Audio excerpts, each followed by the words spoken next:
Guys, look, this is crazy. Right before I pressed play, Initiation came out.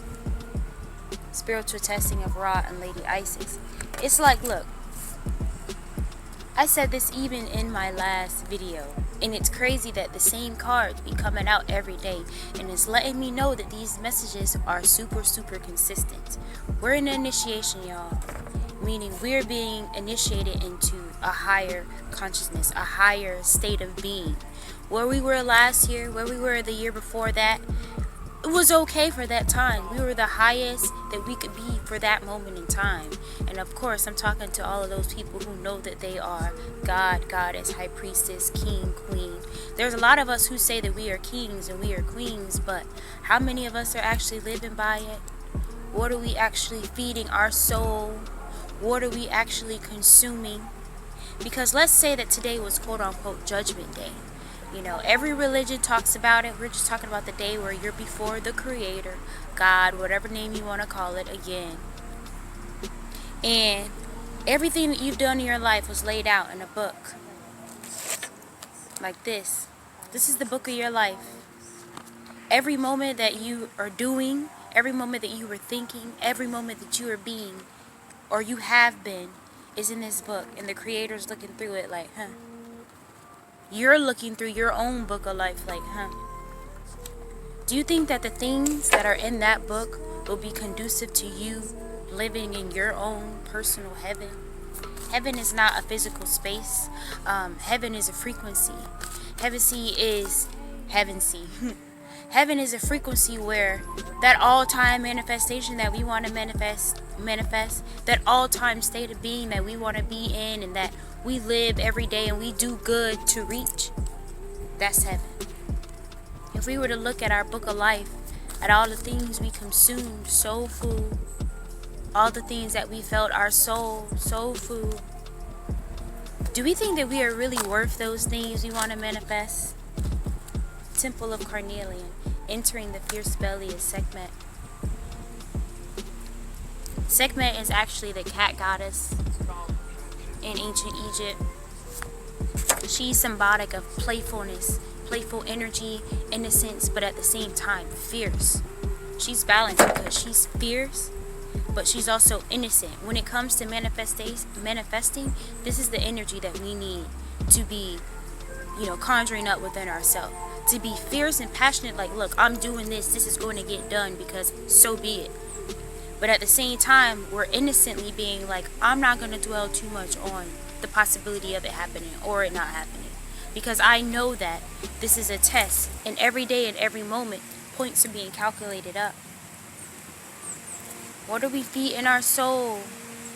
What's in our book of life? What are we putting in our book of life, our legacy? What energies are we using? Are we remaining balanced like Sekhmet, fierce yet innocent when it comes to manifesting? Fierce yet innocent when it comes to living our truth. You know, when God said, like all children go to heaven, wasn't talking about just literal kids, like toddlers.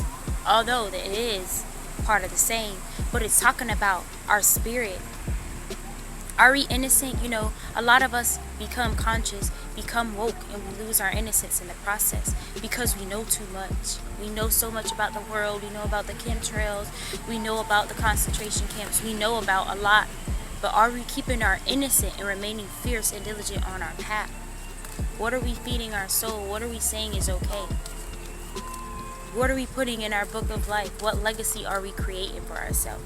Listen, again, I love that analogy with the book that came to me because it's like, if you are creator and you are he or she that is created, that means you are the one looking at your own book, like I just mentioned before.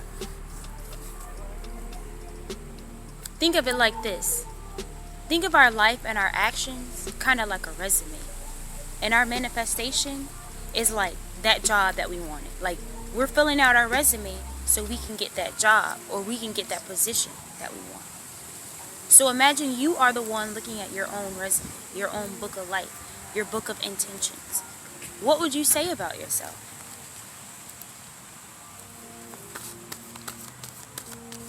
Would you hire yourself?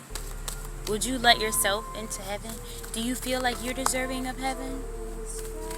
We all are. We all have the potential, we all have the potential and the capability to reach heaven, to reach Zion, to reach bliss. They're all the same things. We all have the potential. But the thing is, what are we doing with our potential? Are we just listening to other people's potential, them talking about in their videos? Are we only consuming other people's music or art? What about our own book of life? Because when Judgment Day comes, when it comes time to answer for your deeds, the only thing that's going to be in that book is what you did. Your reactions to certain situations that happened to you. Your reactions to life. Your book of intentions. That's the only thing that's going to be in that book. So now I'm asking you, and I'm asking me, myself, revise your book. You can always go back and edit. If you did something you're not proud of, wherever that may be, you can always go back and fix it. You can change it and cancel it out with a good deed. Nah, I'm not going to say cancel it out, because the truth will always be unveiled. The revelation of ISIS.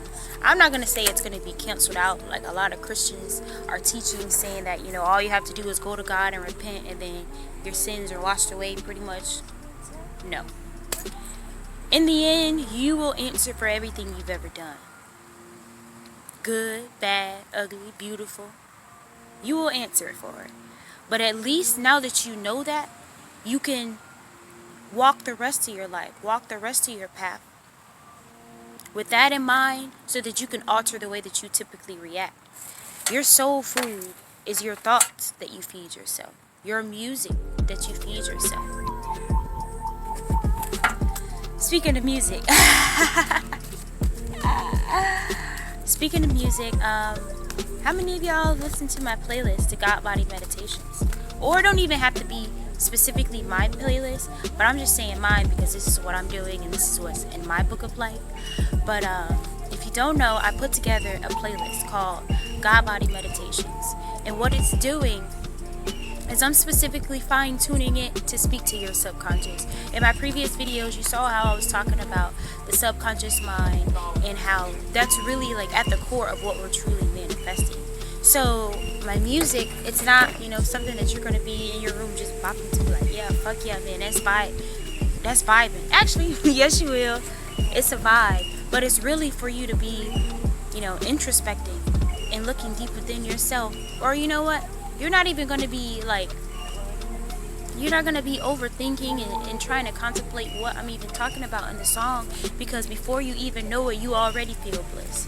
Before you have time to contemplate what you're feeling, you're already feeling bliss and happiness. I'm eliciting your God body. I'm igniting your God body. Even if you don't know what your God body is, your God body is being fed. This is how subliminals work. Subliminals work to specifically target you on a subconscious level. My subliminals that I'm using is going to wake you up. Like, you're going to wake up, you're going to feel a deep meditation, and you're going to feel your inner self being spoken to, being guided, being ignited. It's going to make you want to do something positive with your life, with your path, with your thoughts, with your actions. It's definitely going to ignite you. And the thing is, because before on my previous video as well, I was talking about spiritual gluttony, you're attaining all of this knowledge, you're doing all this art, but you never ever ever share it. What is this doing to you? I felt myself literally imploding from the inside out. My 2019, I was mostly observing myself predominantly, but the whole world as well. I put myself out there and definitely out there, but I definitely wasn't going full throttle. I definitely wasn't fully stepping up to my power, like how I'm about to do and I am doing here in 2020. Great Spirit was like, yo, are you going to share that? Why you ain't putting none of that out? You sitting here, you meditating every night to this music, to this soul food. Are you sharing it? And it reminded me, because that analogy with the book of life came out again, where it was this is something that would be in my book of life. I made it, yeah, I created the thing, but am I sharing it to lift somebody else up? Or was I only making it for me? Am I balancing out being selfish with selfless? This is soul food. The chariot. While we're talking about God body, the chariot is our spirit body. The chariot is our soul. What are we feeding our soul? Soul food. Are we putting the right type of gasoline in our car, our MerKaBa, our spirit body? Are we putting the right type of fuel in our body to run at full capacity? Because let's say this. Let's say we had just enough willpower left to manifest our dreams. Manifest that thing. Do we have enough left over to actually live in it? It's like this. It's like you put enough, you're going on a vacation, right? You put just enough gas to get to the location, but you don't have enough to drive around the town once you get there. So it's like you got all the way there and now you're at a standstill. This is what it's like when you're not paying attention to that chariot, your inner chariot. When you're not paying attention to your spirit body and your energy levels. Because you might have enough energy to manifest it, but do you have enough energy to move in it? This is the soul food aspect, which also includes actual food. What are we feeding our body? What are we feeding our car? Because in the end, we want it to work best for us. This is our vehicle. This is like our transportation. This is our car. And if it's not working at full capacity, if it doesn't have the right type of oil, water, gas that it needs to run, then how can we expect it to move? I was giving this example to Z the other day when we were talking about this. And it was like, it would be like taking a 1997 CRV, taking the engine out and putting it in a Tesla and expecting the Tesla to run like a Tesla. What we want to manifest, our dreams, is like that Tesla, that smart car. So we need to make sure we got engine, parts, gas, electricity that the Tesla needs to run. Because although Hondas are good cars, you know, and it's easy to find their parts, and they're just one of the best cars for a lot of reasons. I'm not going to put no Honda engine in my Tesla and expect it to run. This is what some of you guys are doing when it comes to manifesting. You're saying you want to manifest this big, grand, phenomenal thing, which is beautiful. Shoot for the stars, baby. But what kind of engine do you got in your car? Your MerKaBa, your chariot. What type of fuel, what type of gas are you putting in your car? Because that's what's determining the probability of your dreams actually coming to life. The things that you are feeding it, the things that you are watering it. If you're planting a garden, like a literal garden outside, you're going to make sure you got some good ass soil, fertilizer, water. You're not going to take some Coca-Cola and start watering your gardens like it's purified water. You're not going to do that. Why? Because you want your garden to grow to its full capacity. And if we want our dreams and our willpower to grow to its full capacity, then we need to make sure that we're feeding it the right type of things. Soul food. That includes people. I'm going to keep talking about this one because I know it's hard to let go. When you love somebody, when you've been, friends with somebody for a long time, when you experience a lot of life together, it's hard to let go because it's almost like I almost, don't know myself outside of you. But this is the thing.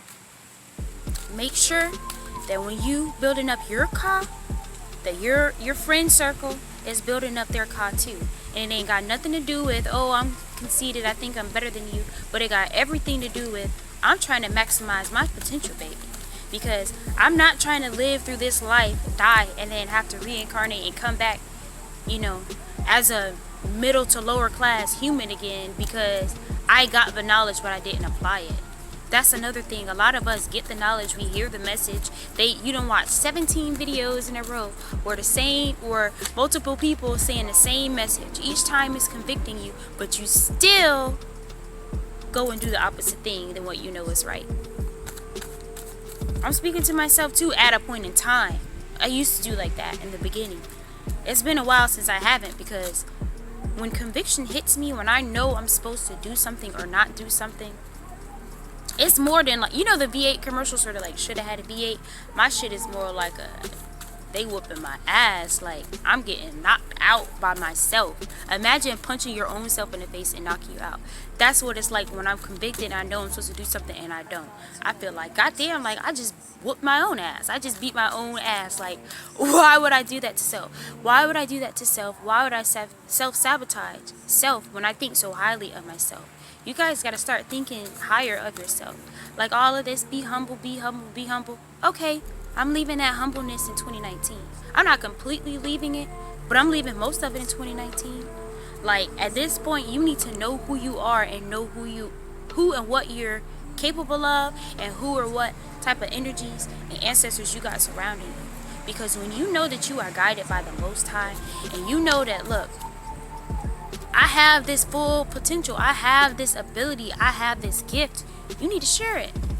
You need to share it. You need to feed it to yourself and feed it to others. Why? Because this is only going to come back to you 20-fold. It's going to come back to you so hard, multiplied.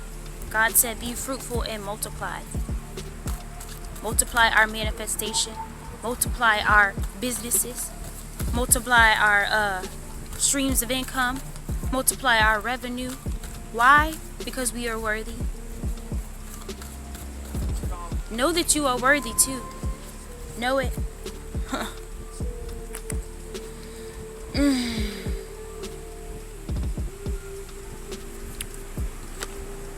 Four of Pentacles. So what I'm getting here is a lot of people don't want to lose control. A lot of people don't want to quit their job because they don't want to lose that control of having that constant stream of income. That income where they know if they put in those 40 hours, then they're gonna get a paycheck. It's guaranteed. Letting go of that control of, like, this could be a relationship. Letting go of control in a relationship, our jobs. Letting go of control of our life. A lot of us don't want to naturally flow with our intuition and just go with the flow of life. Create our flow of life. Okay, so a lot of us want to have control over every single step of the way. You want to know every step. You want to know what's on chapter 3 before you even read chapter 1. Why? Why? I mean, if we know everything and everything is just known and there's no mysteries in life, what's the point of living? You already know everything. That's never going to happen. You're never going to... The more that you think you know, the less you actually know. Like, why do we want so much control?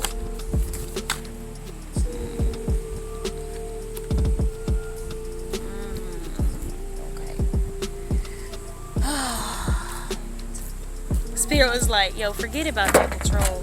How about this? You want to have control? Look, this is how my ancestors be talking to me. I'm like, why do people want to have so much control? Spirit's like, look, forget about that control. Or if you want control, how about you go into that solitude, that hermit mode, and go and control your thoughts? How about you go ahead and control those the things that you're eating? Control how much you smoke. Control how much you drink. Control how much you're just gonna allow low frequency people to be around you just because they're family, just because they're longtime friends.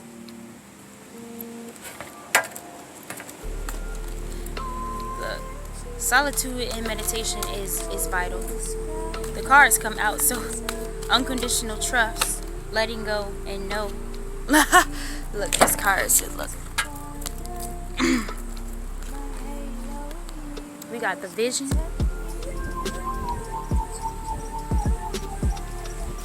Unconditional trust. We have to have unconditional trust in our vision, in our manifestation, that it's going to happen. That if we go ahead and sit in this meditation and we sit in this solitude, then it's already done.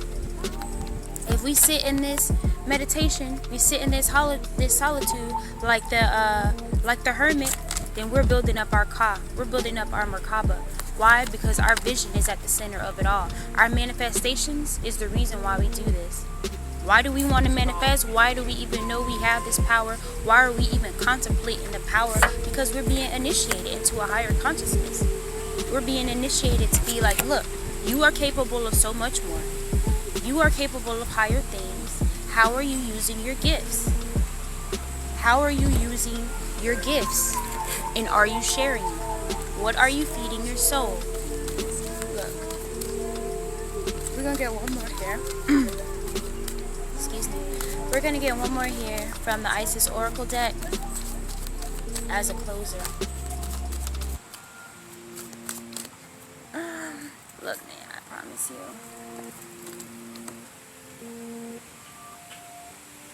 Serpent of Fire. Priestess of the Serpent Sisterhood. What's the serpent? The serpent is our Kundalini energy. The serpent is our Ka.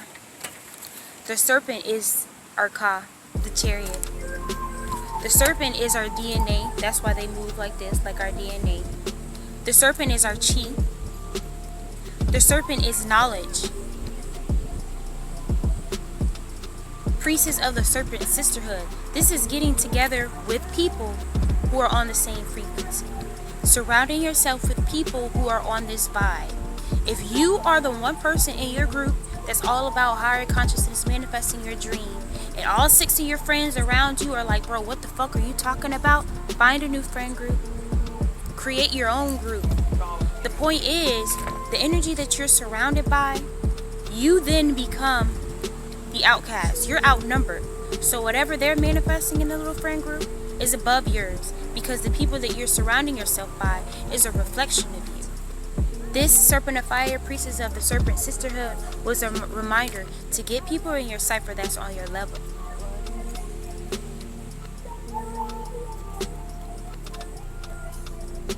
What are you feeding your soul?